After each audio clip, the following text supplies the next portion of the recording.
ನಮಸ್ಕಾರ. ನೀವು ಕೇಳ್ತಾ ಇದ್ದೀರಾ ನಿಮ್ಮ ಬೆಳಗಾವಿಯ ಮೊಟ್ಟ ಮೊದಲ ಸಮುದಾಯ ಬಾನುಲಿ ಕೇಂದ್ರ. ಇದು KLE ಧ್ವನಿ 90.4 FM. ಇದೀಗ ಪ್ರಸಾರವಾಗಲಿದೆ ವಿಶೇಷ ಸಂದರ್ಶನ ಕಾರ್ಯಕ್ರಮದಲ್ಲಿ ನಮ್ಮೊಂದಿಗಿದ್ದಾರೆ ದೇಶದಲ್ಲಿಯೇ ಪ್ರತಿಷ್ಠಿತ ವಿಶ್ವವಿದ್ಯಾಲಯಗಳಲ್ಲೊಂದಾದ ಬೆಳಗಾವಿಯ ವಿಶ್ವೇಶ್ವರಯ್ಯ ತಾಂತ್ರಿಕ ವಿಶ್ವವಿದ್ಯಾಲಯದ ಮಾನ್ಯ ಕುಲಪತಿಗಳಾದಂತಹ ಡಾಕ್ಟರ್ ಎಸ್ ವಿದ್ಯಾಶಂಕರ್ ಅವರು. ಇವರು ವಿದ್ಯಾರ್ಥಿಗಳಿಗೆ ಮತ್ತು ಪೋಷಕರಿಗೆ ವೃತ್ತಿ ಮಾರ್ಗದರ್ಶನದ ವಿಷಯದ ಕುರಿತು ಮಾಹಿತಿಯನ್ನ ಹಂಚಿಕೊಳ್ಳಲಿದ್ದಾರೆ. ನಮಸ್ಕಾರ. ನೀವು ಕೇಳ್ತಾ ಇದ್ದೀರಾ ಬೆಳಗಾವಿಯ ಮೊಟ್ಟ ಮೊದಲ ರೇಡಿಯೋ ಕೇಂದ್ರ ವೇಣುಧ್ವನಿ. ಇದು 90.4 FM KLE ಕನಸು. ನಿಮ್ಮೊಂದಿಗೆ ನಾನು ಮಂಜುನಾಥ್ ಪೈ. ಸ್ನೇಹಿತರೆ, ಇದು ವಿಶೇಷ ಕಾರ್ಯಕ್ರಮ. ಇವತ್ತಿನ ಕಾರ್ಯಕ್ರಮದ ಅತಿಥಿ ವಿಶ್ವೇಶ್ವರಯ್ಯ ತಾಂತ್ರಿಕ ವಿಶ್ವವಿದ್ಯಾಲಯದ ಮಾನ್ಯ ಕುಲಪತಿಗಳು ಡಾಕ್ಟರ್ ಎಸ್ ವಿದ್ಯಾಶಂಕರ್ ಅವರು. ಕಾರ್ಯಕ್ರಮದಲ್ಲಿ ತಮಗೆ ಸ್ವಾಗತ ಹಾಗೂ ನಮಸ್ಕಾರ ಸರ್. ವೇಣುಧ್ವನಿ ಎಲ್ಲ ಕೇಳುಗರಿಗೂ ನನ್ನ ನಮಸ್ಕಾರಗಳು. ಸರ್, ಇವತ್ತಿನ ಕಾರ್ಯಕ್ರಮದಲ್ಲಿ ವಿಶ್ವೇಶ್ವರಯ್ಯ ತಾಂತ್ರಿಕ ವಿಶ್ವವಿದ್ಯಾಲಯ ಕುರಿತು ಕಿರು ಮಾಹಿತಿ. ವಿಶ್ವೇಶ್ವರಯ್ಯ ತಾಂತ್ರಿಕ ವಿಶ್ವವಿದ್ಯಾಲಯ 1998ರಲ್ಲಿ ಸ್ಥಾಪನೆಯಾದಂತಹ ಮೊದಲನೇ ತಾಂತ್ರಿಕ ವಿಶ್ವವಿದ್ಯಾನಿಲಯ. ತದನಂತರ ಈ ಮಾಡೆಲನ್ನು ಬೇರೆ ರಾಜ್ಯಗಳು ಕೂಡ ಅನುಕರಿಸಿದೆ. ವಿಶ್ವೇಶ್ವರಯ್ಯ ತಾಂತ್ರಿಕ ವಿಶ್ವವಿದ್ಯಾಲಯದಲ್ಲಿ 230 ಇಂಜಿನಿಯರಿಂಗ್ ಕಾಲೇಜುಗಳು ಅಫಿಲಿಯೇಟ್ ಆಗಿದೆ. ಸುಮಾರು 4 ಲಕ್ಷ ವಿದ್ಯಾರ್ಥಿಗಳು ಎನ್ರೋಲ್ ಆಗಿದ್ದಾರೆ. ಬ್ಯಾಚುಲರ್ ಆಫ್ ಇಂಜಿನಿಯರಿಂಗ್ ಜೊತೆಗೆ master of computer applications, master of business administration, master of technology ಅಂತಹ ಪೋಸ್ಟ್ ಗ್ರಾಜ್ಯುಯೇಟ್ ಕಾರ್ಯಕ್ರಮಗಳನ್ನು ಕೂಡ ವಿಶ್ವವಿದ್ಯಾಲಯ ನೀಡ್ತಿದೆ ಮತ್ತು ರಿಸರ್ಚ್ ಪ್ರೋಗ್ರಾಮ್ಗಳನ್ನು ನಡೆತಿದೆ. ಈ ವಿಶ್ವವಿದ್ಯಾಲಯ ಸ್ಥಾಪನೆ ಆಗಿ 25 ವರ್ಷಗಳ ಅವಧಿಯನ್ನು ಕಳೆದಿದೆ.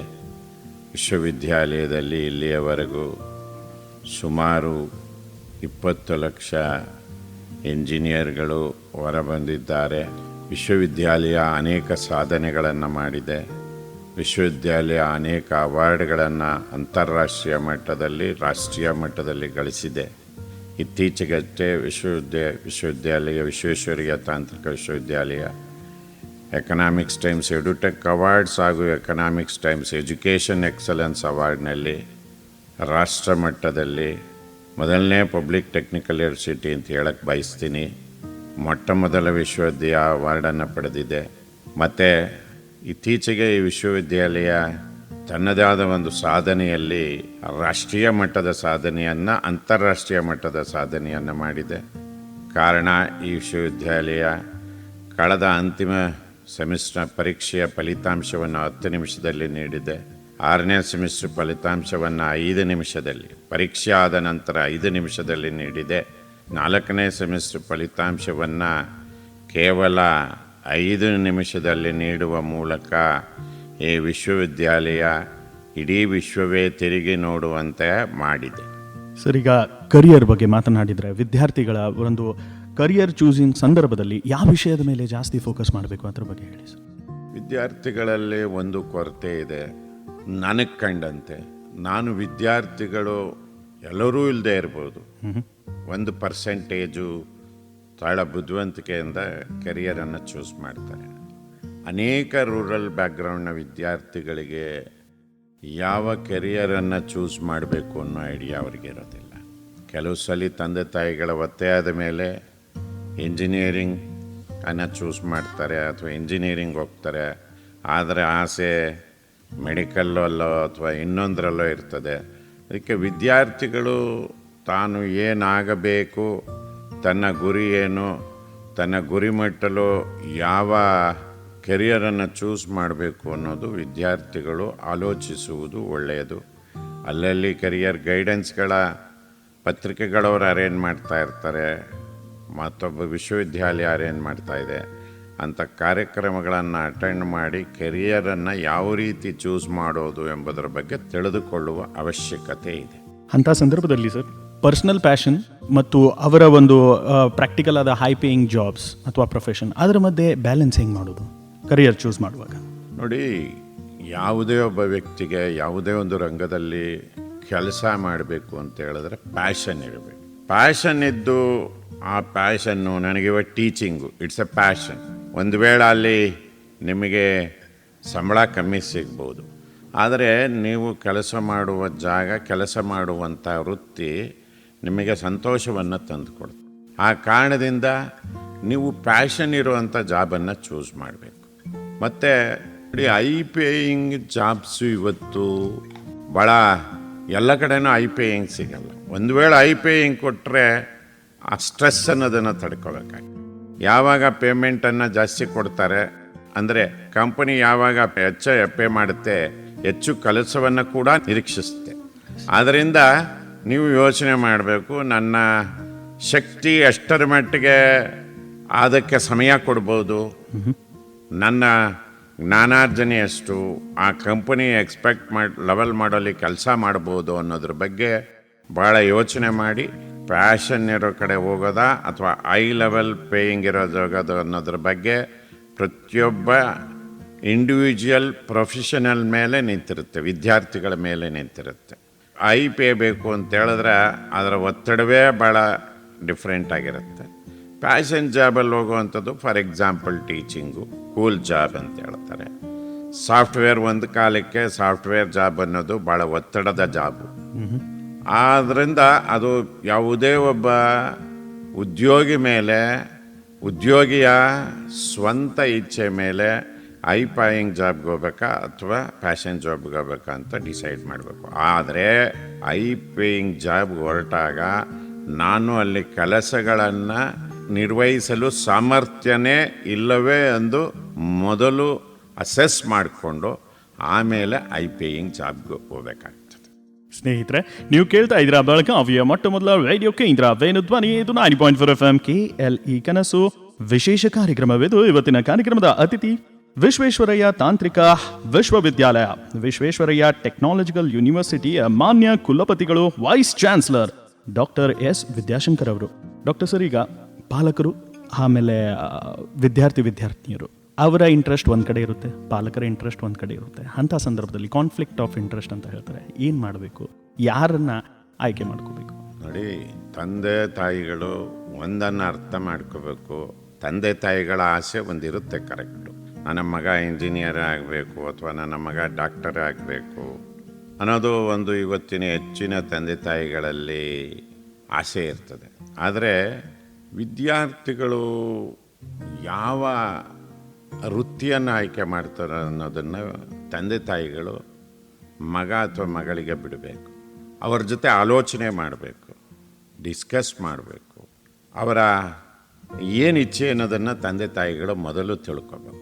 ತಂದೆ ತಾಯಿಗಳು ಅವರ ಇಚ್ಛೆ ಏನು, ಅವರ ಇದೇನು ಅನ್ನೋದು ತಿಳ್ಕೊಳ್ಳದೆ ಹೋದರೆ ಒತ್ತಡಕ್ಕೆ ಯಾವುದೇ ವಿದ್ಯಾರ್ಥಿಗಳನ್ನು ಯಾವುದೇ ತಂದೆ ತಾಯಿಗಳು ಒತ್ತಾಯ ಮಾಡಿ ವಿದ್ಯೆ ಕಲಿಸುವುದರಲ್ಲಿ ಯಾವುದೇ ಅರ್ಥವಿಲ್ಲ ಅಂತ ಹೇಳೋದಕ್ಕೆ ಬಯಸ್ತೀನಿ. ಎಕ್ಸಾಂಪಲ್ಲು, ವಿದ್ಯಾರ್ಥಿಗೆ ಸಿವಿಲ್ ಇಂಜಿನಿಯರ್ ಆಗಬೇಕು ಅಂತ ಆಸೆ ಇದ್ದರೆ ತಂದೆ ನನ್ನ ಮಗ ಕಂಪ್ಯೂಟರ್ ಸೈನ್ಸ್ ಓದಬೇಕು ಅಥವಾ ತಾಯಿಗೆ ನನ್ನ ಮಗ ಕಂಪ್ಯೂಟರ್ ಸೈನ್ಸ್ ಇಂಜಿನಿಯರ್ ಆಗಬೇಕು. ಇವತ್ತು ಸಾಫ್ಟ್ವೇರ್ ಇಂಜಿನಿಯರ್ ಅನ್ನೋದು ಒಂದು ಶೋಕಿ ಶುರುವಾಗಿದೆ. ನನ್ನ ಮಗ ಅಥವಾ ಮಗಳು ಸಾಫ್ಟ್ವೇರ್ ಇಂಜಿನಿಯರ್ ಆಗಿ ಅಮೇರಿಕಾದಲ್ಲಿದ್ದಾರೆ ಅಂತ ಹೇಳ್ಕೊಳ್ಳೋದೇ ಒಂದು ಶೋಕಿ ಅಂತ ಹೇಳಬಲ್ಲ. ಅದೊಂದು ಭಾಳ ಸ್ಟೈಲಿಶಲ್ಲಿ ಹೇಳ್ತಾರೆ. ಆದರೆ ನಿಜವಾಗಲೂ ಅದರ ಒತ್ತಡ ಮಕ್ಕಳ ಮೇಲೆ ಎಷ್ಟು ಪರಿಣಾಮ ಬೀಳ್ತದೆ ಅಂತಂದರೆ, ಎಷ್ಟೋ ಜನ ಇಷ್ಟವಿಲ್ಲದೆ ನಾನು ಒತ್ತಾಯಕ್ಕೆ ಸೇರಿದ್ದೀನಿ ಅಂತ ಹೇಳೋ ಮಟ್ಟಕ್ಕೆ ಬಂದಿದ್ದಾರೆ ವಿದ್ಯಾರ್ಥಿಗಳು. ಮತ್ತು ಅವರು ಡ್ರಾಪ್ ಔಟ್ ಆಗೋದಂಥದ್ದು, ಡಿಸ್ಕಂಟಿನ್ಯೂ ಆಗೋದು, ಇಂಥದ್ದೊಂದು 5 to 10% ನಾವು ನೋಡಿದ್ವಿ. ಅದಕ್ಕೆ ಒತ್ತಾಯದ ವಿದ್ಯಾಭ್ಯಾಸ ಯಾವತ್ತೂ ಸೂಕ್ತ ಅಲ್ಲ.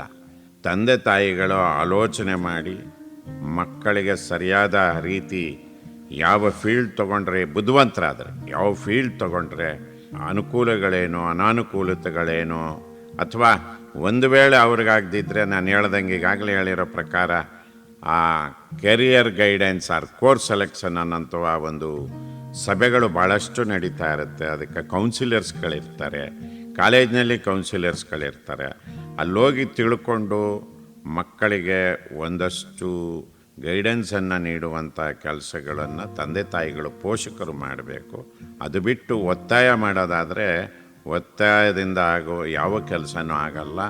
ಅವನು ಅಥವಾ ಅವಳು ಒಂದು ವೇಳೆ ಡಿಸ್ಕಂಟಿನ್ಯೂ ಆಗಿ ಯಾವುದೇ ಗ್ರ್ಯಾಜುಯೇಷನನ್ನು ಮಾಡದೆ ಮನೆಯಲ್ಲಿ ಕೂರಬೇಕಾಗ್ತದೆ. ಇಂಥ ಅವಕಾಶಗಳಿಗೆ ತಂದೆ ತಾಯಿಗಳ ಪೋಷಕರು ಅವಕಾಶ ಮಾಡಿಕೊಡದೆ ವಿದ್ಯಾರ್ಥಿಗಳ ಮಗ ಅಥವಾ ಮಗಳ ಮನಸ್ಸಿನಲ್ಲಿ ಏನಿದೆ, ಏನನ್ನು ಹೆಚ್ಚ ಮಾಡ್ತಾರೆ.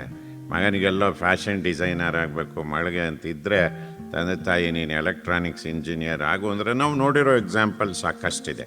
ಕಳೆದ 30 ವರ್ಷದ ಇಂಜಿನಿಯರಿಂಗ್ ಕಾಲೇಜಿನ ಶಿಕ್ಷಕನಾಗಿ ಕುಲಪತಿಯಾಗಿ ಅನೇಕ ಎಕ್ಸಾಂಪಲ್ಸ್ಗಳನ್ನ ನೋಡಿದ್ವಿ.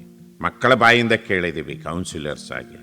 ನಾನು ಮೂವಿ ಮೇಕರ್ ಆಗಬೇಕು ಅಂತಿದ್ದೆ, ನಮ್ಮ ತಂದೆ ಒತ್ತಾಯಕ್ಕೆ ಬಂದಿದ್ದೀನಿ. ಅಥವಾ ನಾನು BSc ಏರೋಸ್ಪೇಸ್ ಮಾಡಬೇಕು ಅಂತಿದ್ದೆ, ನನ್ನನ್ನು ತಂದು ಎಲೆಕ್ಟ್ರಾನಿಕ್ಸ್ಗೆ ಹಾಕಿದ್ರಿ. ಯಾವ ಮಟ್ಟಕ್ಕೆ ವಿದ್ಯಾರ್ಥಿಗಳು ತಂದೆ ತಾಯಿಗಳು ನೋವನ್ನು ಅನುಭವಿಸ್ತಾರೆ ಅಂದರೆ, ಕಡೆಗೆ ಮೇಷ್ಟ್ರುಗಳ ಬಳಿ ಬಂದು ಅವ್ರ ನೋವನ್ನು ತಿಳ್ಕೊತಾರೆ. ಏನಾಯಿತು ಗೊತ್ತಿಲ್ಲ, ನನ್ನ ಮಗ ಅವನ ಪ್ರಾಕ್ಟಿಕಲ್ ರೆಕಾರ್ಡ್ ವ್ಯಾಲ್ಯೂಯೇಷನ್ಗೂ ಇವ್ರು ತರ್ತಾರೆ, ಪ್ರಾಕ್ಟಿಕಲ್ ರೆಕಾರ್ಡ್ನ ಇವರು ಬರೆದು ಕೊಡುವಂಥ ಪರಿಸ್ಥಿತಿಗೆ ಹೋಗ್ತಾರೆ. ಇದನ್ನೆಲ್ಲ ತಪ್ಪಿಸ್ಬೇಕು ಅಂತಂದರೆ ಅವನಿಗೆ ಮನೆಯ ಮೊದಲ ಪಾಠಶಾಲೆ ಅನ್ನೋ ಹಂಗೆ ತಂದೆ ತಾಯಿಗಳಿಬ್ಬರೂ ಕೂತು ಸಮಾಲೋಚನೆ ನಡೆಸಿ ಅವನಿಗೆ ಯಾವ ರಂಗದಲ್ಲಿ ಇಷ್ಟ ಇದೆ, ಏನನ್ನ ಮಾಡಬೇಕು ಅಂತಾನೆ ಅಥವಾ ಅವಳು ಏನೋ ರಂಗದಲ್ಲಿ ಆಕೆ ವಿದ್ಯಾರ್ಥಿನಿ ಏನು ಮಾಡಬೇಕು ಅಂತಾರೆ, ಅದನ್ನು ಸಮಾಲೋಚನೆ ಮಾಡಿ ಕೋರ್ಸ್ಗೆ, ಪ್ರೊಫೆಷನಲ್ ಕೋರ್ಸ್ಗೆ ಸೇರಿಸೋದು ಒಳ್ಳೆಯದು ಅಂತ ಹೇಳಕ್ಕೆ ಬಯಸ್ತೀನಿ. ಸರ್, ಎಲ್ಲ ರೀತಿಯಾದಂತಹ ಒಂದು ವಿದ್ಯಾರ್ಥಿಯ ಗೋಳು ತಮ್ಮ ಮೇಷ್ಟ್ರ ಕಡೆ ಬಂದು ಹಂಚ್ಕೋತಾರೆ ಅಂತ ತಾವು ಹೇಳಿದ್ರಿ. ಅಂಥ ಸಂದರ್ಭದಲ್ಲಿ ಕಮ್ಯುನಿಕೇಷನ್ ಎಷ್ಟು ಮುಖ್ಯ ಸರ್? ಒಂದು ವಿದ್ಯಾರ್ಥಿನಿಯರ ಜೀವನದಲ್ಲಿ ಸಾಫ್ಟ್ ಸ್ಕಿಲ್, ಕಮ್ಯುನಿಕೇಷನ್ ಸ್ಕಿಲ್ಸ್ ಇವು ಎಲ್ಲ ಎಷ್ಟು ಇಂಪಾರ್ಟೆಂಟ್? ಅದ್ರ ವಿದ್ಯಾರ್ಥಿಗಳಿಗೆ ಎಲ್ಲವೂ ಇದೆ. ಅದಕ್ಕೆ ಇತ್ತೀಚಿನ ದಿನಗಳಲ್ಲಿ ಕಾಲೇಜಲ್ಲಿ 15 ವಿದ್ಯಾರ್ಥಿಗಳು ಒಬ್ಬನಿಗೆ ಕೌನ್ಸಿಲರ್ ಅಂತ ಅಪಾಯಿಂಟ್ ಮಾಡಿರ್ತಾರೆ. ಕೌನ್ಸಿಲರ್ಗಳು ಪದೇ 15 ಜನ ವಿದ್ಯಾರ್ಥಿಗಳನ್ನು ಪ್ರತಿಯೊಬ್ಬ ಟೀಚರು ಕರೆದು, ಒಂದು ವೇಳೆ ತುಂಬ ಚೆನ್ನಾಗಿ ಓದೋದಾದರೆ ಮುಂದಕ್ಕಿನ್ನೂ ಚೆನ್ನಾಗಿ ಓದು ಅಂತ ಹೇಳ್ತಾರೆ, ಆವ್ರೇಜ್ ಇದ್ದರೆ ಇಂಪ್ರೂವ್ ಮಾಡ್ಕೊ ಅಂತ ಹೇಳ್ತಾರೆ. ಅಥವಾ ವಿದ್ಯಾರ್ಥಿ ತೀರಾ ಪೂರ್ ಪರ್ಫಾರ್ಮೆನ್ಸ್ ಇದ್ದರೆ ತನ್ನ ಕೊರತೆ ಏನು, ತಾನು ಯಾಕೆ ಇದನ್ನು ಆಲೋಚನೆ ಮಾಡಿ ಹಲವಾರು ಸಜೆಷನ್ಸ್ಗಳನ್ನ ಕೊಡ್ತಾರೆ. ಅದಕ್ಕೆ ಕೌನ್ಸಿಲರ್ಸ್ ಅಂತೇಳಿ 15 ಜನಕ್ಕೊಬ್ಬರು ಟೀಚರ್ನ ಕೌನ್ಸಿಲರ್ ಆಗಬೇಕು ಅಂತೇಳಿ AICT ನಿಯಮಗಳಲ್ಲಿದೆ ಮತ್ತು ವಿಶ್ವವಿದ್ಯಾಲಯದ ನಿಯಮಗಳಲ್ಲಿದೆ. ಅಂದರೆ communication must be there with the teachers. ಪ್ರತಿಯೊಬ್ಬನೂ ಕಮ್ಯುನಿಕೇಷನ್ ಇಟ್ಕೋಬೇಕು. ಆ ಕಾರಣಕ್ಕಾಗಿ ಜಾಸ್ತಿ ಲೋಡನ್ನು ಕೊಡದೆ 15 ಜನಕ್ಕೊಬ್ಬರನ್ನ ಕೌನ್ಸಿಲರ್ಸ್ನ ಇಟ್ಟಿರುವಂಥ ಕೆಲಸವೂ ಕೂಡ ಕಾಲೇಜುಗಳಲ್ಲಿ ನಡೆಯುತ್ತೆ. ಸರ್, ಪ್ರತಿಯೊಂದು ಇಂಜಿನಿಯರಿಂಗ್ ಕ್ಷೇತ್ರದಲ್ಲಿರೋ ಬ್ರಾಂಚಸ್ ಅದೇ ವರ್ಷದಲ್ಲಿ ಒಂದು ಬೂಮಿಂಗ್ ಬ್ರಾಂಚ್ ಅಂತ ಬಂದಿರುತ್ತೆ. ಅಂಥ ಸಂದರ್ಭದಲ್ಲಿ ಈಗ ಬಹಳ ಟ್ರೆಂಡಲ್ಲಿರೋ ಆರ್ಟಿಫಿಷಿಯಲ್ ಇಂಟೆಲಿಜೆನ್ಸ್ ಬಗ್ಗೆ ಏನು ಹೇಳಲಿಕ್ಕೆ ಇಷ್ಟಪಡ್ತೀರಾ? And with respect to that, VTUನಲ್ಲಿ AI ಸಂಬಂಧಿತ ಯಾವೆಲ್ಲ ಕೋರ್ಸ್ಗಳು ಲಭ್ಯವಿದೆ? ನಾನು ಒಂದು ಹೇಳೋಕ್ಕೆ ಬಯಸ್ತೀನಿ, ಇದನ್ನು ಪದೇ ಹೇಳ್ತಿರ್ತೀವಿ. Branch is an immaterial for an engineer. Core engineering branch civil, mechanical, electronics, electrical ಇವನ್ನು ಕಲಿತ್ರೆ ಇಂಜಿನಿಯರು ಕೋರ್ ಎಂಜಿನಿಯರಿಂಗ್ ಬ್ರಾಂಚ್ ಕಲ್ತಂಥ ಯಾವ ವಿದ್ಯಾರ್ಥಿ ಕೂಡ ಬೇಕಾದ್ರೆ AI ಎಂಜಿನಿಯರ್ ಆಗ್ಬೋದು, ಕಂಪ್ಯೂಟರ್ ಸೈನ್ಸ್ ಎಂಜಿನಿಯರ್ ಆಗ್ಬೋದು, ಅಥವಾ ಡೇಟಾ ಸೈನ್ಸ್ ಎಂಜಿನಿಯರ್ ಆಗ್ಬೋದು. ವಿದ್ಯಾರ್ಥಿ ನಾನು ಇದೇ ಕೋರ್ಸನ್ನು ಮಾಡಿದ್ರೆ ಮಾತ್ರ ಇಂಜಿನಿಯರ್ ಆಗ್ತೀನಿ ಅಂತೇಳಿ ಅನೇಕ ವಿದ್ಯಾರ್ಥಿಗಳಲ್ಲಿ ಭಾವನೆಗಳಿರ್ತವೆ. ಅವನ ಕ್ಲಾಸ್ಮೇಟು ಕಂಪ್ಯೂಟರ್ ಸೈನ್ಸ್ ತೆಗೆದ್ರೆ ಎಲ್ಲರೂ ಹುಚ್ಚರಂತೆ ಕಂಪ್ಯೂಟರ್ ಸೈನ್ಸ್ ಇಂಜಿನಿಯರ್ ಇರ್ತಾರೆ. ನಾನು ಕಂಪ್ಯೂಟರ್ ಸೈನ್ಸನ್ನು ಇಂಜಿನಿಯರ್ ಆದರೆ ಮಾತ್ರ ನಾನು ಇಂಜಿನಿಯರ್ ಆಗೋಕ್ಕೆ ಸಾಧ್ಯ, ನಾನು ವೃತ್ತಿಯಲ್ಲಿ ತೊಡಗಿಕೊಳ್ಳೋಕ್ಕೆ ಸಾಧ್ಯ ಅಂತ. ಆದರೆ ನಿಜವಾಗ್ಲೂ ಅದಲ್ಲ. ನಾನು ಕೋರ್ ಎಂಜಿನಿಯರಿಂಗ್ ಬ್ರ್ಯಾಂಚಲ್ಲಿ ಎಂಜಿನಿಯರಿಂಗ್ ಮಾಡೋದಾದರೆ ಯಾವ ಕಂಪ್ಯೂಟರ್ ಸೈನ್ಸ್ ಇಂಜಿನಿಯರ್ ಬೇಕಾರಾಗ್ಬೋದು. ಇದನ್ನು ವಿತ್ ಎಕ್ಸಾಂಪಲ್ಸ್ ಕೊಡಬಲ್ಲೆ. ಒಬ್ಬ mechanical engineer computer science engineer ಆಗ್ಬೋದು ಅಂತ ನೂರಾರು ಎಕ್ಸಾಂಪಲ್ಗಳನ್ನು ನಾನು ಕೊಟ್ಟಿದ್ದೀನಿ.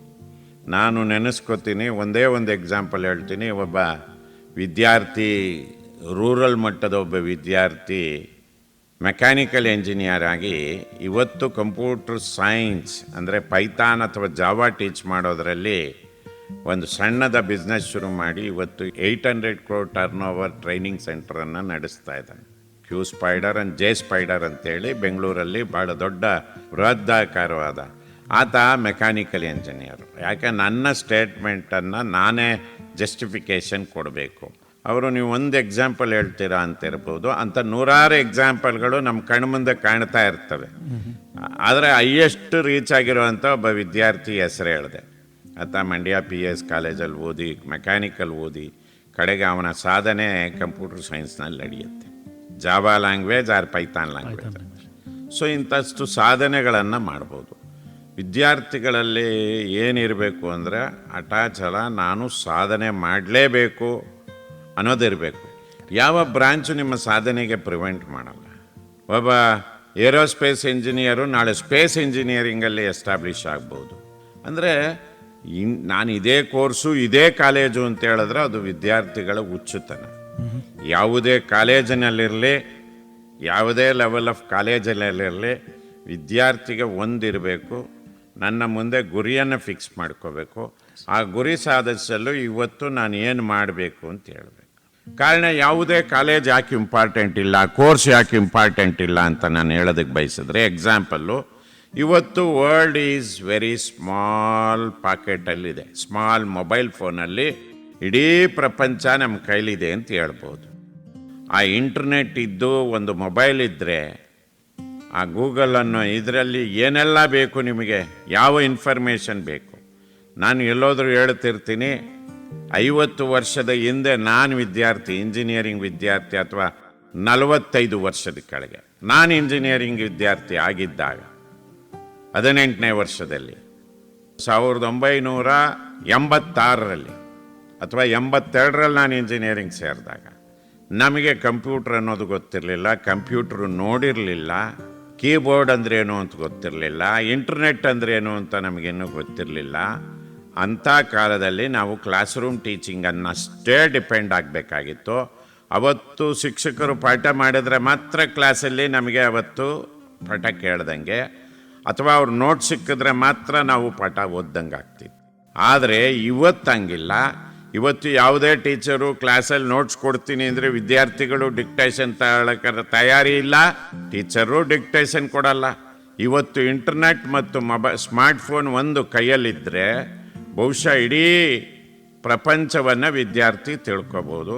ಅಥವಾ ಟೀಚರ್ ಏನಾದ್ರು ಅರ್ಥ ಆಗಲ್ಲ ಅಂತನ್ನ ಪದವನ್ನು ನೋಟ್ ಮಾಡ್ಕೊಂಬಂದು ಇಮ್ಮಿಡಿಯೇಟಾಗಿ ನೋಡ್ಬೋದು, ಕ್ಲಾಸಿಂದ ಹೊರಗಡೆ ಬಂದಾಗ, ಅಥವಾ ಅಲ್ಲೇ ನೋಡ್ಬೋದು, ಅಲ್ಲೇ ಡೆಫಿನೇಷನ್ ಸಿಗುತ್ತೆ, ಅಲ್ಲೇ ಮೀನಿಂಗ್ಗಳು ಸಿಗುತ್ತೆ. ಇಂಥ ಒಂದು ಸೌಲಭ್ಯದ ಯುಗದಲ್ಲಿ ಕಾಂಪಿಟೇಷನ್ ಕೂಡ ಜಾಸ್ತಿ ಆಗ್ತಾ ಇದೆ. ಕಾರಣ ಈ ಸೌಲಭ್ಯಗಳು ರೂರಲ್ ಅರ್ಬನ್ ಅಂತೇನಿಲ್ಲ. ರೂರಲ್ಲಿರೋ ವಿದ್ಯಾರ್ಥಿಗೂ ಸಿಗ್ತದೆ, ಅರ್ಬನ್ನಲ್ಲಿರೋ ವಿದ್ಯಾರ್ಥಿಗಳಿಗೂ ಸಿಗ್ತದೆ. ಇಂಟರ್ನೆಟ್ ಅನ್ನುವ ಏನು ರೆವಲ್ಯೂಷನ್ ಆಯಿತು, ಇಂಟರ್ನೆಟ್ ಅನ್ನೋದು ಮತ್ತು ಸ್ಮಾರ್ಟ್ಫೋನ್ ಅನ್ನೋದು, ಆ ರೆವಲ್ಯೂಷನಿಂದ ಎಂಟೈರ್ ಎಜುಕೇಷನ್ ಇವತ್ತು ಡಿಜಿಟಲೈಸ್ ಆಗಿದೆ. ಡಿಜಿಟಲ್ ಇನ್ಫಾರ್ಮೇಷನ್ನು ನಿಮ್ಮ ಹ್ಯಾಂಡಲ್ಲಿ ಕೈಯಲ್ಲಿ ಇರ್ತದೆ. ಆ ಕಾರಣದಿಂದ ಇವತ್ತು ವಿದ್ಯಾರ್ಥಿಗಳಿಗೆ ಕಲಿಯುವುದರಲ್ಲಿ ಯಾವುದೇ ಕೊರತೆ ಇಲ್ಲ. ಕಲಿಯುವ ಇಚ್ಛೆ ಅಷ್ಟೇ ಇರಬೇಕು. ಕಲಿಬೇಕು ಅಂತ ಹೇಳಿದ್ರೆ ಅನೇಕ ಸಾಧನೆಗಳನ್ನು ವಿದ್ಯಾರ್ಥಿಗಳು ಇವತ್ತು ಮಾಡ್ತಾ ಇರೋದ್ರು ನಮ್ಮ ಕಣ್ಮುಂದೆ ಇದೆ. Sir, adding to that, Visvesvaraya ತಾಂತ್ರಿಕ ವಿಶ್ವವಿದ್ಯಾಲಯದಲ್ಲಿ AI ಕುರಿತು ಯಾವೆಲ್ಲ ಕೋರ್ಸ್ಗಳು? ನಾವು AI ಅಲ್ಲಿ ಆರ್ಟಿಫಿಷಿಯಲ್ ಇಂಟೆಲಿಜೆನ್ಸ್ ಅನ್ನೋದು ಒಂದು ಕೋರ್ಸ್. ಇವತ್ತು ಆರ್ಟಿಫಿಷಿಯಲ್ ಇಂಟೆಲಿಜೆನ್ಸ್ ಅನ್ನೋದು ಒಂದು ಭಾಳ ದೊಡ್ಡ ಇದು. ಯಾವ ಕಂಪ್ಯೂಟರ್ ಸೈನ್ಸಲ್ಲಿ ಕೋಡಿಂಗ್ ಮಾಡಿ ಪ್ರೋಗ್ರಾಮ್ ಡೆವಲಪ್ ಮಾಡ್ತಿದ್ರು, ಸಿಂಪಲ್ ಆಗಿ ಹೇಳಬೇಕು ಅಂತಂದರೆ ಇಟ್ಸ್ ಎ ಸಿಂಪಲ್ ಡೆಫಿನೇಷನ್. ಇವತ್ತು ಆ ಕೋಡಿಂಗನ್ನು ಪಿಕ್ ಮಾಡ್ತದೆ ಯಾವುದೋ ಆರ್ಟಿಫಿಷಿಯಲ್ ಇಂಟೆಲಿಜೆನ್ಸ್. ನಮ್ಮ ಇಂಜಿನಿಯರ್ ಕೆಲಸ, ಕಂಪ್ಯೂಟರ್ ಸೈನ್ಸ್ ಇಂಜಿನಿಯರ್ನ ಕೋಡ್ನ ಪಿಕ್ ಮಾಡಿ ಪ್ಲೇಸ್ ಮಾಡೋ ಅಂಥದ್ದು. ಆದರೆ ಕೋಡನ್ನೇ ಡೆವಲಪ್ ಮಾಡಬೇಕಾಯಿತು. ಇವತ್ತು ಯಾವುದೇ ಕಂಪ್ಯೂಟರ್ ಸೈನ್ಸ್ ಇಂಜಿನಿಯರು ಕೋಡಿಂಗ್ ಗೊತ್ತು ಅಂತಂದರೆ ಅವನಿಗೆ ಜಾಬ್ ಇಲ್ಲ. ಕೋಡಿಂಗ್ ಮಾಡೋದು ಗೊತ್ತು ಅಂತಂದರೆ, ಇವತ್ತು AI ಗೊತ್ತು ಅಂತಂದರೆ ಜಾಬ್ ಇದೆ. ಆದರೆ ಒಂದು AI ಆರ್ಟಿಫಿಷಿಯಲ್ ಇಂಟೆಲಿಜೆನ್ಸು ಎಲ್ಲ ಕಾಲೇಜ್ನಲ್ಲೂ ಇದೆ. ಇವತ್ತು ಯಾವ ಕಾಲೇಜಲ್ಲೂ AI ಇಲ್ಲದೆ ಇಲ್ಲ. ಈ ಸಲಿಯ ಟ್ರೆಂಡು ಆರ್ಟಿಫಿಷಿಯಲ್ ಇಂಟೆಲಿಜೆನ್ಸ್ ಅಷ್ಟೇ. Computer science trend already down ಆಗೋಯ್ತು, 50% ಡೌನ್ ಆಗಿದೆ ಕಂಪ್ಯೂಟರ್ ಸೈನ್ಸ್. ನೆಕ್ಸ್ಟ್ ಇಯರು ಎಲ್ಲ ಕಾಲೇಜ್ನವರು ಮುಂದೆ AI ಅಂತ ತರ್ತಾರೆ. AI ಅಲ್ಲಿ ನಿಜವಾಗಲೂ ಜಾಬ್ ಇದೆ. AI ಅನ್ನು ಕಲಿಯುವ ಉತ್ಸಾಹ ಬೇಕು. AI ಒಂದು ಥಿಂಗ್ ಹೇಳಬಲ್ಲೆ, AI ಅನ್ನೋದು ಒಂದು ಆರ್ಟಿಫಿಷಿಯಲ್ ಇಂಟೆಲಿಜೆನ್ಸ್ ಅನ್ನುವಂಥದ್ದು ನಾವೇ ಬಿಲ್ಡ್ ಮಾಡಿದ್ದು, ನಾವೇ ಇಂಜಿನಿಯರ್ಗಳು ಬಿಲ್ಡ್ ಮಾಡಿದಂಥ ಟೂಲ್ ಅದು ಆರ್ಟಿಫಿಷಿಯಲ್ ಇಂಟೆಲಿಜೆನ್ಸ್ ಅಂತ. ತಮಗೆಲ್ಲ ಗೊತ್ತಿರಲಿ, ಓಪನ್ AI ಅಂತ ಒಂದು ಕಂಪನಿ ಆರ್ಟಿಫಿಷಿಯಲ್ ಇಂಟೆಲಿಜೆನ್ಸನ್ನು ಫಸ್ಟ್ ಬಿಲ್ಡ್ ಮಾಡಿದಂಥ American company artificial intelligence. AI ನಾವೆಷ್ಟು ಬಿಲ್ಡ್ ಮಾಡಿದ್ದೀವಿ ಅಂದರೆ AI ಈಗ ನಮ್ಮ ಕಂಟ್ರೋಲ್ಗೆ ಸಿಗ್ತಾ ಇಲ್ಲ. ಈಗ ಸೂಪರ್ ಆರ್ಟಿಫಿಷಿಯಲ್ ಇಂಟೆಲಿಜೆನ್ಸ್ ಆಗಿದೆ. ಯಾವ ಕಾರಣದಿಂದ artificial intelligence super artificial intelligence ಆಗಿದೆ ಅಂತ ಹೇಳಿದ್ರೆ, AI it will beat human being. There is one theory says that artificial intelligence can perform only 20% of the work what human being can do, but not all the 100% of the job. ಆದರೆ ಎಲ್ಲೋ ಒಂದು ಕಡೆ artificial intelligence ಎಲ್ಲ ವಿದ್ಯಾರ್ಥಿಗಳನ್ನು ಕಲಿಬೇಕು. ಕಾರಣ ಮುಂದಿನ ದಿನಗಳಲ್ಲಿ agriculture field ಇರ್ಬೋದು, ಮೆಡಿಕಲ್ ಫೀಲ್ಡ್ ಇರ್ಬೋದು, ಅಥವಾ ಹೆಲ್ತ್ ಕೇರ್ ಫೀಲ್ಡ್ ಇರ್ಬೋದು, ಇಂಜಿನಿಯರಿಂಗ್ ಫೀಲ್ಡ್ ಇರ್ಬೋದು, ಆರ್ಟಿಫಿಷಿಯಲ್ ಇಂಟೆಲಿಜೆನ್ಸ್ನ ಉಪಯೋಗಿಸ್ತೀವಿ. ನಮಗೆ ಆರ್ಟಿಫಿಷಿಯಲ್ ಇಂಟೆಲಿಜೆನ್ಸ್ ಅಂದ್ರೇನು? Artificial intelligence alone cannot pick and give the information to the students. ಎಲ್ಲೋ ಒಂದು ಆರ್ಟಿಫಿಷಿಯಲ್ ಇಂಟೆಲಿಜೆನ್ಸ್ ಏನು ಮಾಡ್ತದೆ ಅಂದರೆ, ನಮ್ಮ ಲೈಬ್ರರಿನಲ್ಲಿ ರ್ಯಾಕಲ್ಲಿ ಬುಕ್ ಇದೆ, ನಾವು ಹೋಗಿ ಪ್ರತಿ ರ್ಯಾಕಲ್ಲಿ ಹುಡುಕಬೇಕು. ಆದರೆ ಆರ್ಟಿಫಿಷಿಯಲ್ ಟೂಲ್ನ ಉಪಯೋಗಿಸಿದಾಗ ನಾವು ಲೈಬ್ರರಿಯ ಏನು ಇಡೀ ಬುಕ್ಸ್ಗಳನ್ನು ಒಂದು ಕಂಪ್ಯೂಟ್ರಲ್ಲಿ ಸ್ಟೋರೇಜ್ ಮಾಡಿರ್ತೀವಿ, ಅಲ್ಲೊಂದು ಆರ್ಟಿಫಿಷಿಯಲ್ ಇಂಟೆಲಿಜೆನ್ಸ್ನ ಟೂಲ್ ಹಾಕಿದಾಗ ಆ ಆರ್ಟಿಫಿಷಿಯಲ್ ಇಂಟೆಲಿಜೆನ್ಸು ಬುಕ್ ಟೈಟಲ್ನ ಕೊಟ್ಟಾಗ ಎಲ್ಲಿ ಯಾವ ರ್ಯಾಕ್ನಲ್ಲಿ ಬುಕ್ ಇದೆ ಅಂತ ಹೇಳಿ ತಿಳಿಸ್ಕೊಡುತ್ತೆ. ಹಿಂದೇನೂ ಇತ್ತು ಮ್ಯಾನ್ಯುಯಲಲ್ಲಿ, ಆದರೆ ಇವತ್ತು ಆರ್ಟಿಫಿಷಿಯಲ್ ಇಂಟೆಲಿಜೆನ್ಸ್ ಒಂದು ಬಟನ್ ಒತ್ತಿದ ತಕ್ಷಣ ಯಾವ ಇದರಲ್ಲಿ ಅಂತ ಯಾವ ರ್ಯಾಕ್ನಲ್ಲಿ ಯಾವ ಬುಕ್ಕು ಟೈಟ್ಲಾದಂಥ ಬುಕ್ಕನ್ನು ಹುಡುಕಬೇಕು. ಅದೇ ರೀತಿ ಆರ್ಟಿಫಿಷಿಯಲ್ ಇಂಟೆಲಿಜೆನ್ಸ್ನಲ್ಲಿ ಪ್ರಾಂಪ್ಟ್ ಎಂಜಿನಿಯರಿಂಗ್ ಅಂತಾರೆ. ನಿಮಗೆ ಯಾವುದೇ ಅದ್ರ ಬಗ್ಗೆ ಇನ್ಫಾರ್ಮೇಷನ್ ಬೇಕು ಅಂತ ಹೇಳಿದ್ರೆ ಆ ಪ್ರಾಂಪ್ಟ್ ಎಂಜಿನಿಯರಿಂಗ್ ಪ್ರಕಾರ ಕರೆಕ್ಟ್ ವರ್ಡ್ಸ್ನ ಯೂಸ್ ಮಾಡಬೇಕು. ಇವತ್ತು ಪ್ರಾಂಪ್ಟ್ ಎಂಜಿನಿಯರಿಂಗ್ ಕಲಿಕೆಯಲ್ಲಿ ಭಾಳ ಇಂಪಾರ್ಟೆನ್ಸ್ ಇದೆ. ಅದಕ್ಕೂ ಕೂಡ ಇವತ್ತು ಟ್ರೈನಿಂಗ್ಗಳು ಶುರುವಾಗಿದೆ ಮತ್ತು ಕ್ಲಾಸಸ್ ಶುರುವಾಗಿದೆ. ಪ್ರಾಂಪ್ಟ್ ಎಂಜಿನಿಯರಿಂಗ್ ಅಂತೇಳಿ ಆರ್ಟಿಫಿಷಿಯಲ್ ಇಂಟೆಲಿಜೆನ್ಸ್ ಒಳಗೆ. ಮತ್ತು ಎಲ್ಲರೂ ನೀವು ಜನಸಾಮಾನ್ಯರು ಯಾರೇ ಇದ್ದರೂ artificial intelligence is very important. Artificial tools will be developed by an artificial engineering company like OpenAI. But how to use the tool, that needs to be educated by artificial engineers. Today, every humankind in different field how to use the artificial intelligence tools. There are so many tools that are being developed in the various fields. But ಅದನ್ನು explain ಮಾಡೋಕ್ಕೆ ಅಥವಾ ಅದನ್ನು how to use ಅನ್ನೋದಕ್ಕೆ ನಮ್ಮಲ್ಲಿ ಇಡೀ ದೇಶವನ್ನು ನೆನೆಸ್ಕೊಂಡಾಗ 140 ಕೋಟಿ population ಅಂತುಳ್ಳ ದೇಶಕ್ಕೆ ನೂರಾರು ಆರ್ಟಿಫಿಷಿಯಲ್ ಇಂಜಿನಿಯರ್ಸ್ ಬೇಕು. ಆರ್ಟಿಫಿಷಿಯಲ್ ಇಂಜಿನಿಯರಿಂಗ್ ಕಲಿತ ತಕ್ಷಣ ನಾವು ಜಾಬಿನ ಕೊರತೆ ಕಾಣುತ್ತೆ ಅಂತೇನಿಲ್ಲ. ಬಟ್ ಏನು ಸ್ಕಿಲ್ ಇದೆ ಅದನ್ನು present computer science engineering graduates ಏನಿದ್ದಾರೆ ಅವರ ಸ್ಕಿಲ್ಲನ್ನು ಬೇರೆದಕ್ಕೆ ಚೇಂಜ್ ಮಾಡ್ಕೋಬೇಕು. ಅದಕ್ಕಾಗಿ ಇವತ್ತು ಸ್ಕಿಲ್ ಟ್ರೈನಿಂಗನ್ನು ಬೇಕಾಗಿದೆ. ಸ್ನೇಹಿತರೆ, ನೀವು ಕೇಳ್ತಾ ಇದ್ದೀರಾ ವೇಣುಧ್ವನಿ. ಇದು 90.4 FM KLE ಕನಸು ಬೆಳಗಾವಿಯ ಮೊಟ್ಟ ಮೊದಲ ರೇಡಿಯೋ ಕೇಂದ್ರ. ಇದು ವಿಶೇಷ ಕಾರ್ಯಕ್ರಮದಲ್ಲಿ ಇವತ್ತಿನ ದಿನ vice chancellor Visvesvaraya technological university ಬೆಳಗಾವಿಯ ಮಾನ್ಯ ಕುಲಪತಿಗಳು ಡಾಕ್ಟರ್ ಎಸ್ ವಿದ್ಯಾಶಂಕರ್ ಅವರು ವಿವರವಾದ ಮಾಹಿತಿಯನ್ನು ಕೊಡ್ತಾ ಇದ್ದಾರೆ. ಸರ್, ಈಗ ಎಮರ್ಜಿಂಗ್ ಕರಿಯರ್ ಫೀಲ್ಡ್ಸ್ ಯಾವೆಲ್ಲ ಇದೆ ಅದ್ರ ಬಗ್ಗೆ ಸ್ವಲ್ಪ ತಿಳಿಸಿ. Artificial intelligence, data science, robotics and automation, robots, next future is robotics. ರೋಬೋಗಳು ಎಷ್ಟು ಬೇಕಾದ್ರೆ ಡ್ರೋನ್ಸ್ ಇರ್ತವೆ. ನೀವು ಇತ್ತೀಚಿನ ವಾರಗಳಲ್ಲಿ ನೋಡಿರ್ಬೋದು, ಸಾವಿರಾರು ಡ್ರೋನ್ಸ್ಗಳು ಲಾಸ್ ಆದವು. ಅಂದರೆ ಎಲ್ಲೋ ಒಂದು ಕಡೆ ಹ್ಯೂಮನ್ ಲೈಫ್ ಸೆಕ್ಯೂರ್ ಆಗ್ತದೆ. ಮೆಷಿನ್ ಲೈಫು ಡ್ಯಾಮೇಜ್ ಆದರೂ which we can rebuild it ಅಂತೇಳಿ ಇವತ್ತು ಡ್ರೋನ್ಗಳು, ರೋಬೋಗಳು, ಆಟೋಮೇಷನ್ ರೊಬ್ಯಾಟಿಕ್ಸ್ ಆಟೋಮೇಷನ್ ಅನ್ನೋದು ಅದೇ ರೋಬೋಗಳು ಮನುಷ್ಯನ ಕೆಲಸವನ್ನು ರೋಬೋಗಳು ರಿಪ್ಲೇಸ್ ಮಾಡ್ತದೆ. ಆದರೂ ಎಲ್ಲೋ ಒಂದು ಕಡೆ ರೋಬೋಸು ಫೇಲ್ಯೂರ್ ಆಗ್ತದೆ ಅನ್ನೋದು ನಮ್ಮ ವಿದ್ಯಾರ್ಥಿಗಳು ಗೊತ್ತಿರಬೇಕು. ಎಲ್ಲವೂ after a long usage we can make ensure that whether robots work or human being minds work. Sir, entrepreneurship ಬಗ್ಗೆ ತಮ್ಮ ಅಭಿಪ್ರಾಯ?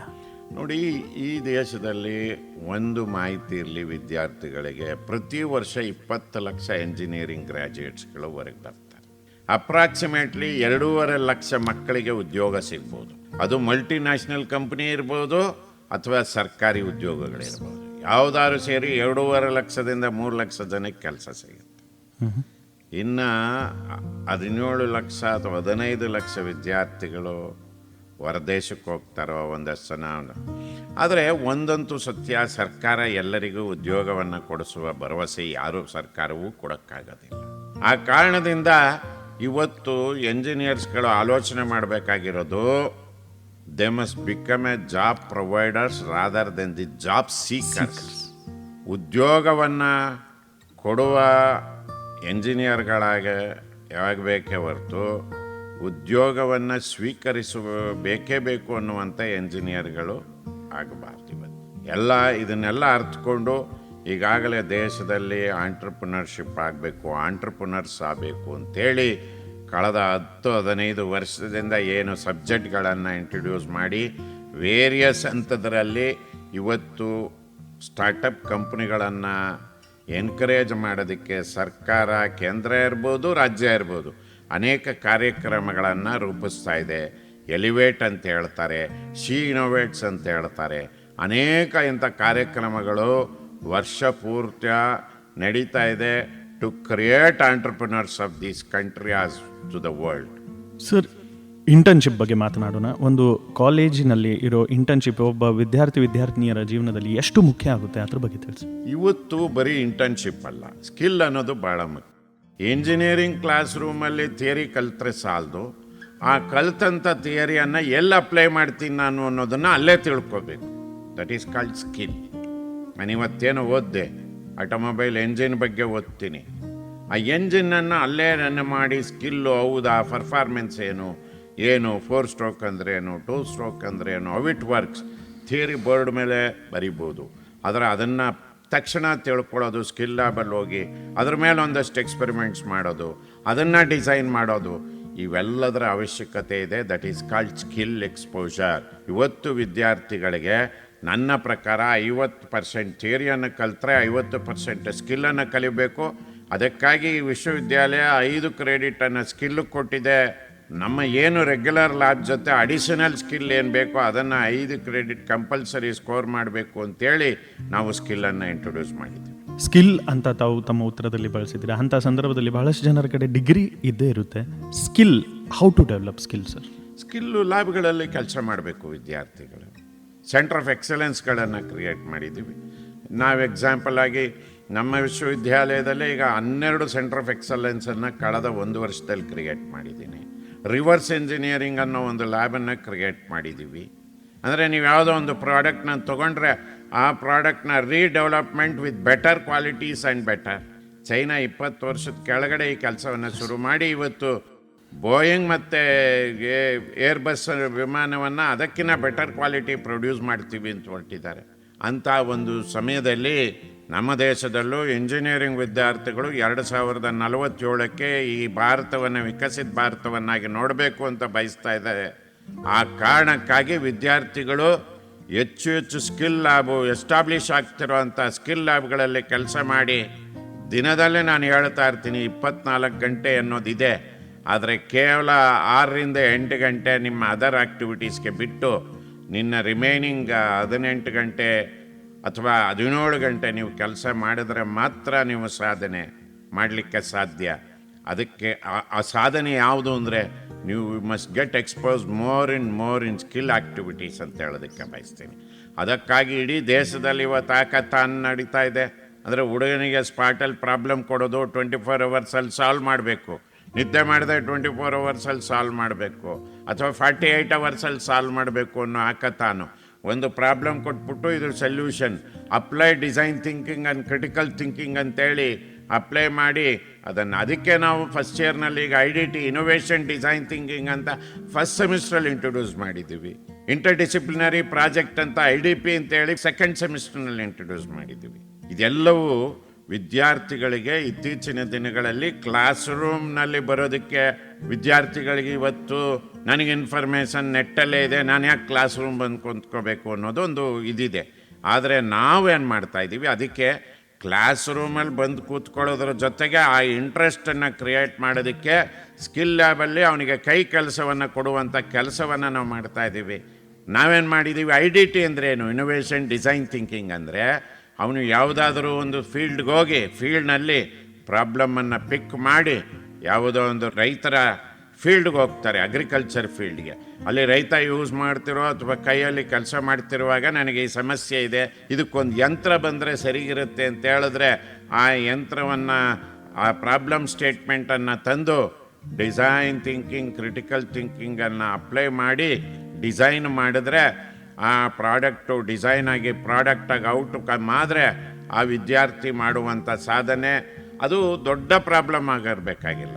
ಇವತ್ತು ಒಂದು ಲೋಕಲ್ ಏರಿಯಾ ಪ್ರಾಬ್ಲಮ್ಸ್ ಆಗಿದ್ದರೆ ಸಾಕು, ಲೋಕಲ್ ಏರಿಯಾದಲ್ಲಿ ಆ ರೈತನಿಗೊಬ್ಬನಿಗೆ ಸೊಲ್ಯೂಷನ್ ಕೊಟ್ಟರೆ ಸಾಕು ಅಂತ ನೂರಾರು ರೈತರು ಲೋಕಲ್ ಏರಿಯಾದಲ್ಲಿ ಇರ್ತಾರೆ. ಅದಕ್ಕೆ ಸೊಲ್ಯೂಷನ್ ಸಿಕ್ಕಿದ್ರೆ ಅದಕ್ಕಿಂತ ದೊಡ್ಡ ಪ್ರಾಬ್ಲಮ್ ಸಾಲ್ವ್ ಮಾಡೋ ಅಂಥ ಇದನ್ನು ಯೋಚನೆ ಮಾಡಿ. ಎಲ್ಲರೂ, ನಾನು ಇದನ್ನು ವಿದ್ಯಾರ್ಥಿಗಳಿಗೆ ಹೇಳ್ತೀನಿ, ಎಲ್ಲರೂ ದೊಡ್ಡ ಕಂಪ್ನಿ ಓನರ್ಸ್ಗಳಾಗಕ್ಕೆ ಸಾಧ್ಯ ಇಲ್ಲ. ಆದರೆ ಎಂಜಿನಿಯರ್ ಆಗಿ ಸಣ್ಣ ಸಣ್ಣ ಸಮಸ್ಯೆಗಳು ಲೋಕಲಲ್ಲಿ ಏನಿದೆ ಅನ್ನೋದನ್ನು ಸ್ಟಡಿ ಮಾಡಿ ಒಂದೊಂದಕ್ಕೂ ಸೊಲ್ಯೂಷನ್ ಕೊಟ್ಟರೆ ಬಹುಶಃ ಅದೇ ಒಂದು ದೊಡ್ಡ ಇದಾಗುತ್ತೆ, ರೆವಲ್ಯೂಷನ್ ಆಗುತ್ತೆ ಅಂತ ಹೇಳೋದಕ್ಕೆ ಬಯಸ್ತೀನಿ. ಸ್ನೇಹಿತರೆ, ಇದು ವಿಶೇಷ ಕಾರ್ಯಕ್ರಮ. ನೀವು ಕೇಳ್ತಾ ಇದ್ದೀರಾ ಬೆಳಗಾವಿಯ ಮೊಟ್ಟ ಮೊದಲ ರೇಡಿಯೋ ಕೇಂದ್ರ ವೇಣುಧ್ವನಿ 90.4 FM KLE ಕನಸು. ಇವತ್ತಿನ ಕಾರ್ಯಕ್ರಮದ ಅತಿಥಿ ವಿಶ್ವೇಶ್ವರಯ್ಯ ಟೆಕ್ನಾಲಜಿಕಲ್ ಯೂನಿವರ್ಸಿಟಿ ಬೆಳಗಾವಿಯ ವೈಸ್ ಚಾನ್ಸಲರ್ ಆದ ಡಾಕ್ಟರ್ ಎಸ್ ವಿದ್ಯಾಶಂಕರ್ ಅವರು ವಿವರವಾದ ಮಾಹಿತಿಯನ್ನು ಕೊಡ್ತಾ ಇದ್ದಾರೆ. ಡಾಕ್ಟರ್ ಸರ್, ಈಗ ತಾವು ಎಲ್ಲರೂ ಯೂನಿಕಾರ್ನ್ ಆಗಿ ಸ್ಟಾರ್ಟಪ್ ಆಗಲಿಕ್ಕೆ ಆಗೋದಿಲ್ಲ ಅಂತ ತಮ್ಮ ಉತ್ತರದಲ್ಲಿ ತಾವು ಹೇಳಿದರೆ, ಅಂಥ ಸಂದರ್ಭದಲ್ಲಿ ಎವ್ರಿ ಆಂಟರ್ಪ್ರನರ್ ಫೇಸಸ್ ಫೇಲಿಯರ್. ಅವರ ಜೀವನದಲ್ಲಿ ಲೀಡರ್ಶಿಪ್ ಕ್ವಾಲಿಟಿ ಎಷ್ಟು ಮುಖ್ಯ ಆಗುತ್ತೆ ಅದ್ರ ಬಗ್ಗೆ ಸ್ವಲ್ಪ ತಿಳಿಸ್ಬೋದು. ನೋಡಿ, ನಾವು ಯಾವುದೇ ಇನೋವೇಷನ್ ಮಾಡೋದಾಗಲಿ ಅಥವಾ ಇನ್ಕ್ಯುಬೇಟರ್ ಆಗೋದ್ರಲ್ಲಿ ನಾವು ಮೆಂಟರ್ಶಿಪ್ ಭಾಳ ಮುಖ್ಯ. ನಾನು ಏನು ಮಾಡ್ತೀನಿ, ನಾನು ಏನು ಮಾಡಬೇಕು ಅಂದ್ಕೊಂಡಿದ್ದೀನಿ, ಅದನ್ನು ಒಬ್ಬ ಮೆಂಟರ್ ಕೈ ಕೆಳಗಡೆ ಡಿಸ್ಕಸ್ ಮಾಡಬೇಕು. Mentor will have 25 years of experience, 30 ವರ್ಷ ಇರ್ತದೆ. ಅವನು ಅನೇಕ ಸಕ್ಸಸ್ಸು ಫೇಲ್ಯೂರ್ಗಳನ್ನ ನೋಡಿರ್ತಾನೆ. ಅಂಥ ಒಬ್ಬ ಮೆಂಟರ್ನಿಂದ ಮೆಂಟರ್ಶಿಪ್ ಪಡೆದು ನಾನು ಮಾಡೋದೇನು, ನನ್ನ ಪ್ಲ್ಯಾನ್ ಏನು ಎಲ್ಲ ಪೇಪರಲ್ಲಿ ಹಾಕಿ, ಇವತ್ತು ಅದಕ್ಕೆ ಅಂತ ಮೆಂಟರ್ಸ್ ಇದ್ದಾರೆ. ಯಾವುದೇ ಐಡಿಯಾವನ್ನು ತೊಗೊಂಡೋಗ ಐಡಿಯಾ ತಾನ್ level to the production level, ಆ ಲೆವೆಲಲ್ಲಿ ಐಡಿಯಾ ತಾನ್ ಟು ಪ್ರೊಡಕ್ಷನ್ನು ಅನೇಕ ಮೆಂಟರ್ಶಿಪ್ ಆಗಬೇಕಾಗ್ತದೆ. ಯಾರೇ ಸ್ಟಾರ್ಟಪ್ ಆಗಲಿ, ಆಂಟ್ರಪ್ರನರ್ ಆಗಬೇಕು ಅನ್ನೋದಾಗಲಿ. ಒಂದಂತೂ ಸತ್ಯ, ಎಲ್ಲ ಸ್ಟಾರ್ಟಪ್ಗಳು ಸಕ್ಸಸ್ಸನ್ನೇ ಕಾಣಲ್ಲ. There are a slogan says that 5% of the startup only is successful. Remaining 95% is failure ಅಂತ ನಾವು ಅನೇಕ ಆರ್ಟಿಕಲ್ಗಳನ್ನ ಓದಿದ್ದೀವಿ. ಎಸ್, ಅಂದರೆ ಫೇಲ್ಯೂರ್ಗೆ ಯಾವ ಕಾರಣಗಳು ಏನಿರುತ್ತೆ ಅನ್ನೋಂಥ ಅನಲೈಸೇಷನ್ ಇರಬೇಕು, ಮಾರ್ಕೆಟ್ ಅಸೆಸ್ಮೆಂಟ್ ಇರಬೇಕು.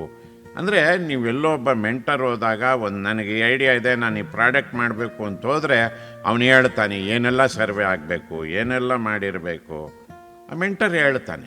ಆವಾಗ ನೀವು ಅದನ್ನೆಲ್ಲ ಅನಲೈಸ್ ಮಾಡಿ ಕ್ರಿಟಿಕಲ್ಲಾಗಿ ಥಿಂಕ್ ಮಾಡಿ ಮಾತ್ರ ಹೊರಬಂದರೆ ನೀವು ಸಕ್ಸಸ್ಸನ್ನು ಕಾಣಿ. ವಿಶ್ವೇಶ್ವರಯ್ಯ ತಾಂತ್ರಿಕ ವಿಶ್ವವಿದ್ಯಾಲಯ VTU ಕೊಲಾಬ್ರೇಷನ್ಗಳ ಬಗ್ಗೆ ಮಾತನಾಡೋಣ. ಹೇಗೆ ಕೊಲಾಬ್ರೇಟ್ ಮಾಡುತ್ತೆ ಇಂಡಸ್ಟ್ರಿ ರಿಸರ್ಚ್ ಆರ್ಗನೈಸೇಷನ್ ಜೊತೆ, ಅದ್ರ ಬಗ್ಗೆ ಸರ್? ನಾವು ನೋಡಿ, ಈಗ ಹುಡುಗರಿಗೆ ಇಂಟರ್ನ್ಶಿಪ್ಪನ್ನು ವರ್ಡ್ ಉಪಯೋಗಿಸಿದ್ವಿ. ಹಿಂದೆ ಇಂಟರ್ನ್ಶಿಪ್ ಅನ್ನೋದಿತ್ತು, ಬಟ್ ಕಂಪ್ನಿಗಳು ಒಂದೇ ಪ್ಲಾಟ್ಫಾರ್ಮಲ್ಲಿ ತಂದಿರಲಿಲ್ಲ. ಈ ಬಾರಿ ನಾವು 2,000 ಕಂಪ್ನಿಗಳನ್ನು ಒಂದೇ ಪ್ಲಾಟ್ಫಾರ್ಮಲ್ಲಿ ರಿಜಿಸ್ಟರ್ ಮಾಡಿಸಿದ್ದೀವಿ. ವಿದ್ಯಾರ್ಥಿಗಳು ಎಲ್ಲೇ ಕೂತು ಕಂಪನಿಗಳನ್ನು ಚೂಸ್ ಮಾಡ್ಬೋದು. ವಿದ್ಯಾರ್ಥಿಗಳಿಗೆ ಲಿಸ್ಟ್ ಅನ್ನೋದಿರಲ್ಲ. ಆ ಕಾರಣದಿಂದ ಇವತ್ತು ನಾವು ಇಂಟರ್ನ್ಶಿಪ್ ಪ್ಲಾಟ್ಫಾರ್ಮನ್ನು ಎಸ್ಟಾಬ್ಲಿಷ್ ಮಾಡಿದ್ದೀವಿ. ಈಗಾಗಲೇ ಕಳೆದ ವರ್ಷ ಒಂದು ಬ್ಯಾಚು 8ನೇ ಸೆಮಿಸ್ಟರ್ ವಿದ್ಯಾರ್ಥಿ 83,000 ವಿದ್ಯಾರ್ಥಿಗಳು ಇಂಟರ್ನ್ಶಿಪ್ಪನ್ನು ಮಾಡಿದ್ದಾರೆ. ಸಿಂಗಲ್ ಪ್ಲಾಟ್ಫಾರ್ಮಲ್ಲಿ ಕಂಪ್ನಿಗಳನ್ನು ಚೂಸ್ ಮಾಡ್ಕೊಂಡಿದ್ದಾರೆ. ಕೆಲವು ಆನ್ಲೈನ್ ಇದೆ, ಕೆಲವು ಆಫ್ಲೈನ್ ಇದೆ. ಆಫ್ಲೈನ್ಗೆ ಹೋಗಿ ಕೂಡ ಅಂದರೆ ಕಂಪ್ನಿಗಳಿಗೆ ಹೋಗಿ ಮಾಡೋ ಅಂಥದ್ದು, ಕೆಲವು ಕಂಪ್ನಿಗಳು ಆನ್ಲೈನಲ್ಲಿ ಟ್ರೈನಿಂಗ್ ಕೊಟ್ಟಿದೆ. ಈಗ ನಾವು ಅದನ್ನೇ ಮಾಡ್ತಾಯಿದ್ದೀವಿ. ಈಗ ನಾವು ಗೂಗಲ್ ಜೊತೆ ಮೊನ್ನೆ ಒಡಂಬಡಿಕೆ ಮಾಡಿಕೊಡ್ವಿ ಇಂಟರ್ನ್ಶಿಪ್ಗೋಸ್ಕರ. 25,000 ವಿದ್ಯಾರ್ಥಿಗಳಿಗೆ AI ಇಂಟರ್ನ್ಶಿಪ್ ಟ್ರೈನಿಂಗನ್ನು ಕೊಟ್ಕೊಂಡಿದ್ದಾರೆ AI ಮತ್ತು ಹುಡುಗರಿಗೆ ನಾವು $350 ಕೊಟ್ಟು ಪ್ರತಿಯೊಬ್ಬ ವಿದ್ಯಾರ್ಥಿಗೂ AI ಕಂಟೆಂಟನ್ನು ಕೊಡಿಸಿದ್ದೀವಿ. AI ಕಂಟೆಂಟನ್ನು ಯಾವುದೇ ಒಬ್ಬ ವಿದ್ಯಾರ್ಥಿ ಇಂಡಿವಿಜುವಲ್ ಆಗಿ ಪರ್ಚೇಸ್ ಮಾಡಿದ್ರೆ $20,000 ಇಡೀ ಗೂಗಲ್ AI ಕಂಟೆಂಟು. ಆದರೆ ನಾವು $350 ಒಂದು ಕಾಫಿ ಸ್ಟಾರ್ ಹೋಟೆಲ್ನ ಕಾಫಿ ಬೆಲೆ ಇಲ್ಲ ಅಂತ ನಾನು ಭಾಷಣದಲ್ಲಿ ಹೇಳಿದ್ದೀನಿ. $350 ಇವತ್ತು ಒಂದು ಕಾಫಿ ಬೆಲೆ ಸ್ಟಾರ್ ಹೋಟ್ಲಲ್ಲಿ. ನಾನು ಈ ಕಾರ್ಯಕ್ರಮವನ್ನು ಒಂದು ಬೆಂಗಳೂರಿನ ಒಂದು ಪ್ರತಿಷ್ಠಿತ ಹೋಟ್ಲಲ್ಲಿ ಮಾಡಿದೆ.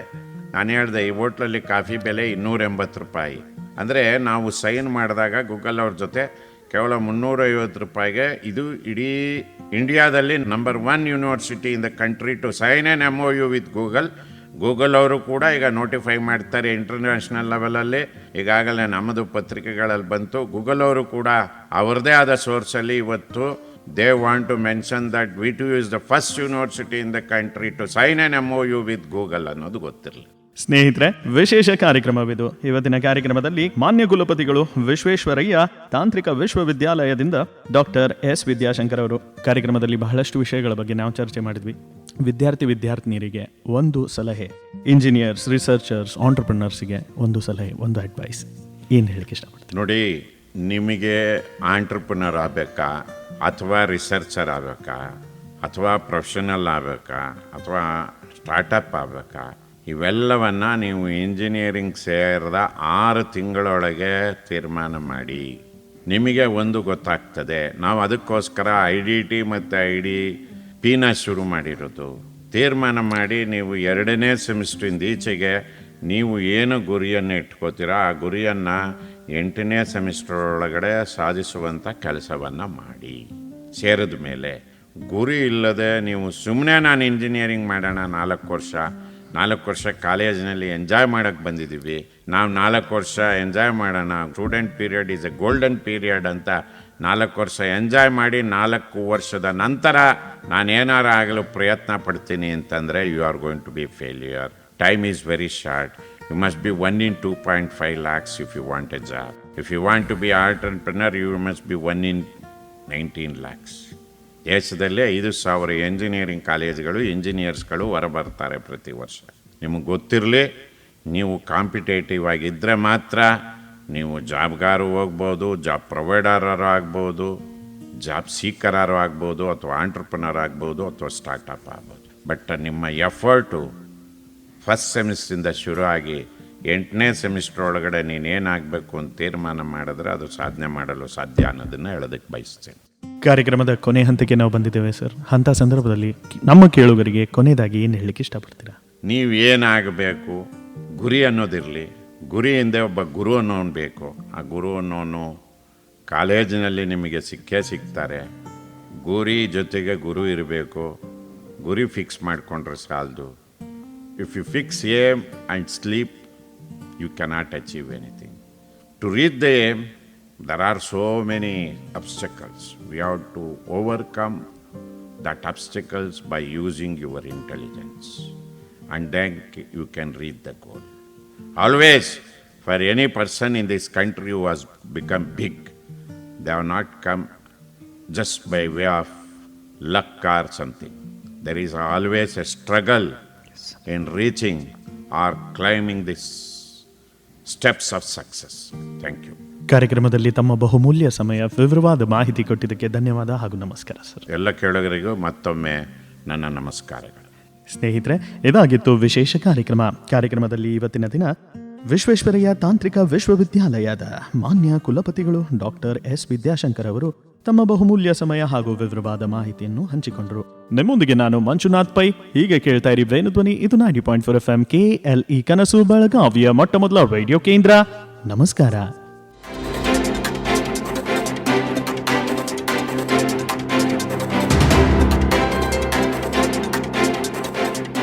ಇದುವರೆಗೂ ಕೇಳಿದಿರಿ ವಿಶೇಷ ಸಂದರ್ಶನ ಕಾರ್ಯಕ್ರಮವನ್ನ.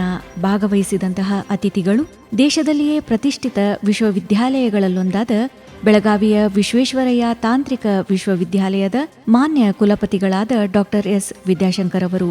ಇವರು ವಿದ್ಯಾರ್ಥಿಗಳಿಗೆ ಮತ್ತು ಪೋಷಕರಿಗೆ ವೃತ್ತಿ ಮಾರ್ಗದರ್ಶನದ ವಿಷಯದ ಕುರಿತು ಮಾಹಿತಿಯನ್ನ ಹಂಚಿಕೊಂಡರು. ಇವರನ್ನ ಸಂದರ್ಶಿಸಿದವರು ಮಂಜುನಾಥ್ ಪೈ. ಈ ಕಾರ್ಯಕ್ರಮದ ಕುರಿತು ನಿಮ್ಮ ಅನಿಸಿಕೆ, ಅಭಿಪ್ರಾಯ ಏನೇ ಇದ್ದರೂ ನಮಗೆ ತಿಳಿಸಬಹುದು. ನಮ್ಮ ದೂರವಾಣಿ ಸಂಖ್ಯೆ 9019904904. ಮತ್ತೊಂದು ವಿಶೇಷ ಕಾರ್ಯಕ್ರಮದೊಂದಿಗೆ ಮತ್ತೆ ಭೇಟಿ. ಹೀಗೆ ಕೇಳ್ತಾ ಇರಿ. ಇದು KLE ವೇಣುಧ್ವನಿ 90.4 FM. ನಮಸ್ಕಾರ.